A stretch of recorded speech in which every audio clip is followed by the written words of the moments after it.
Bem-vindo ao nosso canal Horizontes Educativos. Aqui falamos sempre o que está acontecendo na educação em Minas. Não deixe de se inscrever e ativar as notificações, pois sempre estaremos divulgando aqui as novidades e notícias. E você receberá em primeira mão. Vamos lá? Olá, bem-vindos à nossa análise. Hoje a gente tem aqui fontes bem interessantes, né? Sobre um tema crucial no Brasil, o piso salarial da educação. E, mais especificamente, uma proposta para tentar fazer com que ele seja cumprido de verdade. Exato. É um tema que está sempre voltando, né? E com razão. Pois é. A gente recebeu aqui materiais que olham para o projeto de lei 961 de 2023, é da deputada Luciene Cavalcante. A ideia central, assim, é transformar o não pagamento do piso em ato de improbidade administrativa. Forte. Sim. E as fontes trazem também, claro, a realidade dos professores, comparações de salários, desafios de sempre do financiamento, aquela coisa toda. Certo.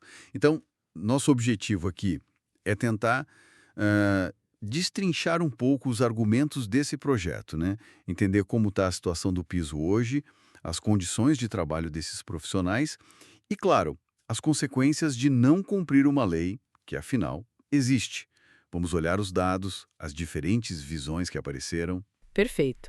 Então vamos lá, vamos começar a desembrulhar isso. Esse PL 961, o que exatamente ele propõe e, assim, por que agora? Qual o timing disso? Bom, o PL 961, da deputada Luciene Cavalcante, que aliás é professora, né? Importante dizer, ele quer mexer numa lei-chave, a Lei de Improbidade Administrativa, a 8.429, de 92. A mudança seria basicamente incluir lá, na lista de atos de improbidade, o descumprimento do piso salarial da educação. Na prática, isso significa o quê?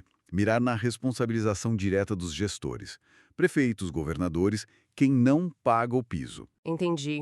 Parece que tem um contexto aí, né? Algo sobre a própria lei de improbidade ter mudado recentemente. As fontes mencionam isso. Precisamente. O projeto segundo o material já passou pela Comissão de Educação, está agora na CCJ, né, a Comissão de Constituição e Justiça, esperando o relatório. Mas o pano de fundo é uma mudança importante que teve na Lei de Improbidade em 2021. Foi a Lei 14.230.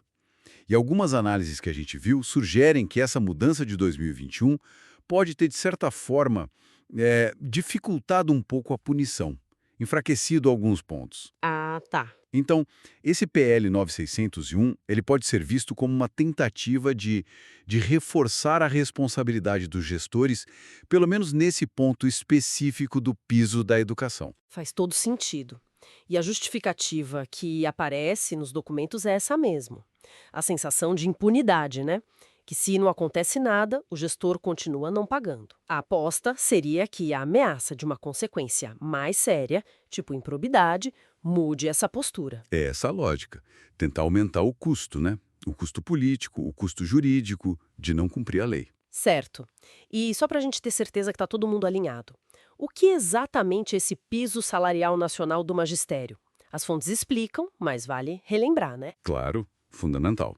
O piso foi criado por lei, a Lei 11.738, lá de 2008.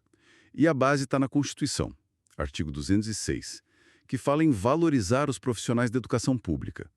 É um valor mínimo, nacional, para a remuneração dos professores de educação básica. O material que a gente tem cita um valor para 2023 de referência, né? Perto de R$ 4.800 para 40 horas semanais. 4.800 para 40 horas. Isso. E tem uma nota lá sobre a expectativa de um reajuste maior para 2026. Mas, enfim, isso é mais para frente. Ok, mas aí parece que vem um dos pontos mais, sei lá, contraintuitivos que eu vi nas fontes, que talvez explique parte da confusão toda. A base legal desse piso não é bem o que a gente imagina hoje. Exatamente. E esse é um ponto técnico que as fontes batem bastante na tecla, viu?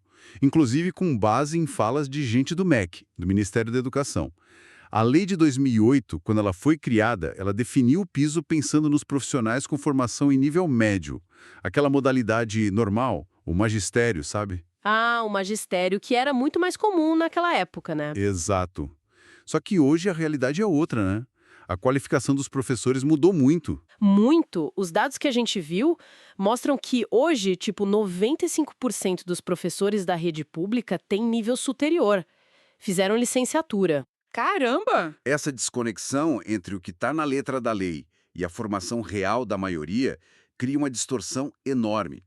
Pensa bem, se muito gestor já reluta para pagar o piso pensando no nível médio, Imagina para quem tem diploma universitário, né? Fica uma situação muito estranha. completamente, leva ao que as fontes chamam de achatamento das carreiras. Achatamento das carreiras, explica isso melhor. É um termo bom, descreve bem. Se a sua qualificação maior não é reconhecida financeiramente na base, no piso, isso desestimula você a progredir na carreira, a fazer mais cursos, pós-graduação. E, no fim das contas, desestimula até a ficar na profissão.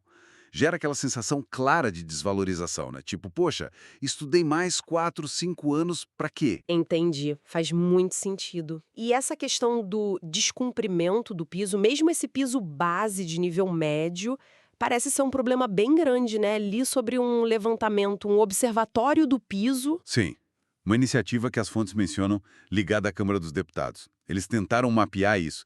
Esse levantamento, na época, identificou mais de 700 municípios que não cumpriam a lei. 700. Nossa. E o mais doido, como as fontes apontam, é que mesmo o STF Supremo, já tendo dito várias vezes que o piso é constitucional, que tem que pagar, a estratégia de muito gestor ainda é ir para a justiça para tentar não pagar. Fica protelando. É uma briga judicial constante por algo que já está decidido na instância máxima. Impressionante. E quem são esses professores, né? Qual o perfil dessa turma que está na linha de frente com essa situação? As fontes trazem os dados importantes, acho que de 2020. A gente está falando de mais ou menos 1.800.000 professores na educação básica pública. E um dado que salta aos olhos. 79% são mulheres. Quase 80%. É. E uma das análises que a gente leu conecta isso com o machismo estrutural mesmo, que historicamente meio que normaliza condições piores para profissões onde a maioria é mulher. Faz sentido pensar por aí também. E além do salário, que já é um problemão, as fontes falam muito das condições de trabalho. Usam até um termo esforço docente. O que seria isso? Esforço docente é uma forma de medir a carga de trabalho real, sabe? Não só as horas em sala. E os dados colocam a maioria esmagadora dos professores brasileiros no nível 4 dessa escala. Nível 4? E o que isso quer dizer na prática? Significa que eles atendem por semana algo entre 50 e 400 alunos. É muita gente. Meu Deus! É conseguir dar conta. E para ter uma renda que dê para viver, né? É muito comum acumular encargos. Trabalham em 2, às vezes 3 escolas. Redes diferentes, municipal, estadual. Imagino a rotina. Deve ser exaustivo. Exato. É uma rotina extremamente desgastante. Daí não me surpreende que os motivos para desanimar da carreira sejam tão claros nos materiais que a gente viu. Sim, os números são bem diretos. Insatisfação com o salário é a campeã, né? 77% apontam isso como fator de desestímulo. 77%? Mas coladinho com 75% vem as condições de trabalho ruins. E aí entra tudo. Falta de estrutura na escola, violência e questões sérias de saúde mental, burnout. É um pacote completo, então. Baixo salário e trabalho pesado, física e mentalmente. Exatamente. E essa combinação acaba sendo tóxica, né? Afasta os mais jovens de sequer pensar em ser professor. E essa desvalorização toda parece que tem uma consequência direta no tipo de contrato de trabalho, né? As fontes ligam isso com precarização. Totalmente. Os materiais fazem uma ligação bem clara entre não pagar o piso, essa desvalorização geral e a diminuição de concursos públicos. E o que acontece no lugar? Uma explosão de contratos temporários. Ah, os temporários. Os exemplos citados são bem fortes. Em Minas Gerais, a estimativa é que entre 60% e 70% dos professores da rede estadual sejam contratados, não concursados. 60%, 70%? E em São Paulo também, mais da metade, acima de 50%. São números altíssimos, mostram uma tendência bem preocupante de precarizar o vínculo. E quais são as consequências disso, além da instabilidade para o próprio professor, imagino? Com certeza vai além. As análises apontam várias coisas ruins. Primeiro, para o professor. Sem estabilidade, fica mais difícil brigar por direitos, por melhorias na escola. Fica mais vulnerável. Sim. Segundo, para os alunos e para a própria educação. Essa rotatividade enorme de professor temporário que entra e sai prejudica a continuidade do trabalho pedagógico, a criação de vínculo, Afeta o aprendizado, né? com certeza. E terceiro, uma coisa talvez menos óbvia, isso enfraquece o papel social da escola. Uma equipe que muda o tempo todo tem mais dificuldade de ser parte da rede de proteção das crianças, sabe?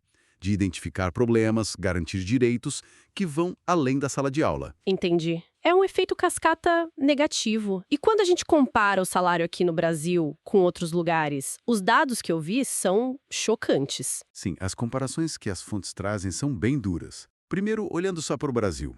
Professor de educação básica ganha em média quase metade do que ganha outro profissional brasileiro com o mesmo nível superior. Metade. Já começa mal por aí. Exato, uma desvalorização dentro do próprio país. Aí quando a gente olha para fora, Fica pior ainda. bem pior. O salário médio aqui é uns 47% mais baixo que a média dos países da OCDE, aquela organização dos países mais desenvolvidos, né?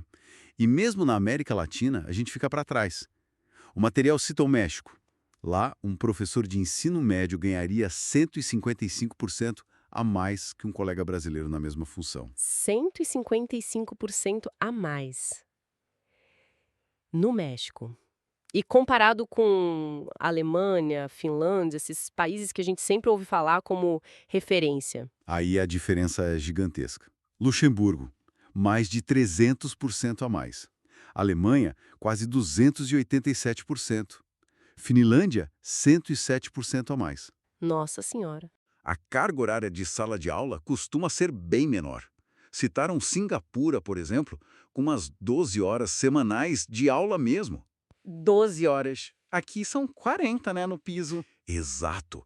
O resto do tempo lá é para planejar, estudar, se formar. Outra realidade. É um contraste brutal mesmo. Salário muito menor aqui e aparentemente trabalhando mais horas em sala. Pois é. E essa diferença toda está ligada diretamente a quanto se investe, né? As fontes dizem que o Brasil investe por aluno mais ou menos 1/3 do que a média da OCDE investe na educação básica. Isso em relação ao PIB. 1/3, mesmo sendo uma das maiores economias. Exatamente. O baixo investimento acaba refletindo direto no salário, nas condições. É matemático, né?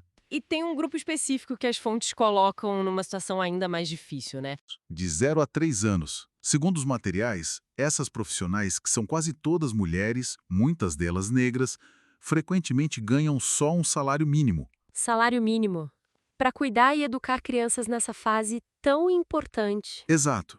E muitas vezes nem são consideradas parte da carreira do magistério, mesmo fazendo um trabalho pedagógico essencial, que toda pesquisa mostra como é fundamental para o desenvolvimento infantil. Além disso, é comum acumular em tarefas de limpeza, de cuidado, configurando o desvio de função.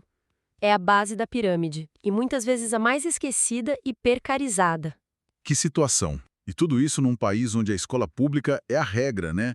80% dos estudantes estão nela, como os dados mostram. Mas os desafios gerais da educação brasileira também aparecem ali. Sim, as fontes relembram alguns números bem preocupantes para a gente ter o contexto, né? O Brasil ainda teria 15 milhões de analfabetos, 68 milhões de pessoas sem ensino médio completo. Ai, muita gente. E na educação infantil, que a gente falava agora, só 4 em cada 10 bebês e crianças pequenas teriam vaga em creche. São desafios enormes que dependem de ter professor valorizado para enfrentar. E além desses desafios de hoje, as fontes alertam para um problema que está vindo aí: a falta de professor no futuro. Exato. O tal do apagão de profissionais. Já está acontecendo, na verdade. Falta professor de física, química, matemática e também em lugares mais afastados. E a análise que as fontes trazem, com base em especialistas, é que isso tende a piorar muito nos próximos 10 anos. E por quê? Qual a causa raiz disso? Justamente o que a gente está falando. A carreira não está atraente. Salário baixo, condição de trabalho ruim, falta de reconhecimento. Os jovens olham para isso e pensam, para que vão entrar nessa? Não parece uma opção de futuro muito boa, né? Complicado. E diante desse quadro todo, descumprimento, precarização, risco de apagão, como é que as fontes tratam daqueles argumentos de dinheiro que os gestores sempre usam para não pagar o piso? O Fundeb, por exemplo. Ah, o Fundeb, o Fundo da Educação Básica. Ele é central nessa história. A lei do Fundeb diz que, no mínimo, 70% do dinheiro tem que ir para o pagamento dos profissionais da educação que estão na ativa. 70% é bastante.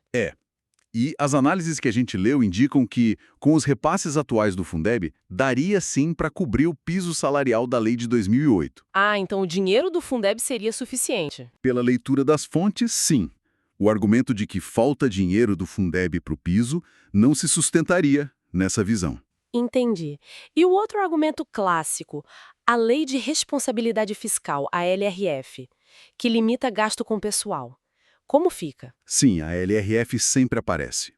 Mas os materiais destacam um detalhe importante. A própria LRF tem exceções para despesas obrigatórias que vêm de lei federal, que é o caso do piso salarial nacional. Ah, então a LRF já prevê isso. Prevê. E ela dá prazos para os estados e municípios se ajustarem. Além disso, os dados mostram que, na média, os gastos com o pessoal de estados e municípios estariam abaixo do limite prudencial da LRF. Então, resumindo o que as fontes dizem, nem o Fundeb nem a LRF seriam, assim, impedimentos reais e absolutos para o pagamento do piso. Exato. A análise sugere que esses argumentos são usados mais como desculpa política, né? Do que como barreiras legais ou financeiras que não dá para superar.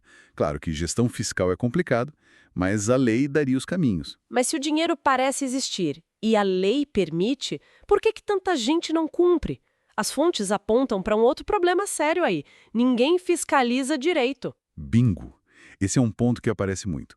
Parece que não existe um acompanhamento organizado, centralizado, vindo dos órgãos federais, tipo INEP, MEC ou até o TCU, o Tribunal de Contas, para saber quem cumpre e quem não cumpre a lei do piso. Ninguém monitora oficialmente. Exatamente. Essa falta de dado oficial, consolidado, dificulta demais a fiscalização, a avaliação se a política está funcionando e a própria cobrança dos gestores.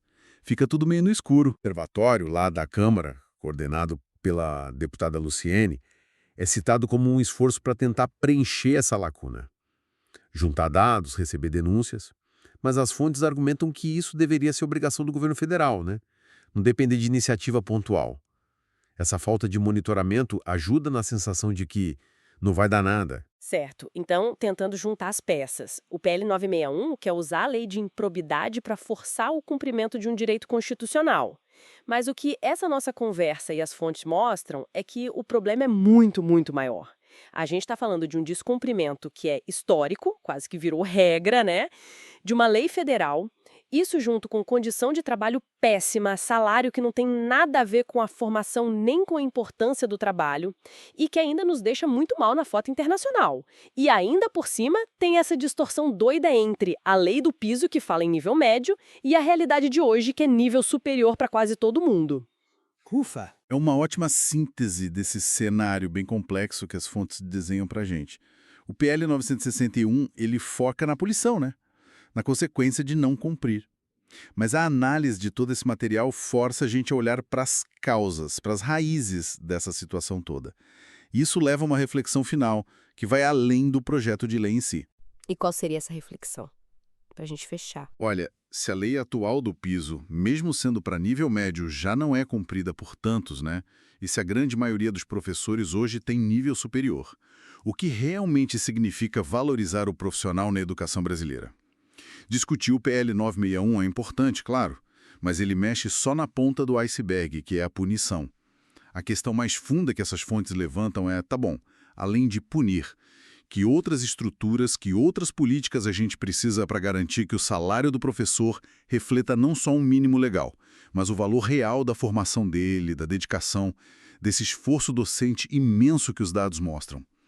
Como é que a gente constrói um sistema que não só cumpra um piso, mas que de verdade atrai a gente boa, segura essa gente na profissão e valorize quem está lá formando as próximas gerações? Fica aí a pergunta, né? Uma pergunta fundamental, sem dúvida nenhuma. E com essa provocação sobre o que é valorizar de verdade, a gente encerra essa análise das fontes de hoje. Esperamos que essa conversa tenha trazido aí novas luzes sobre um tema tão importante para o nosso país. Até a próxima!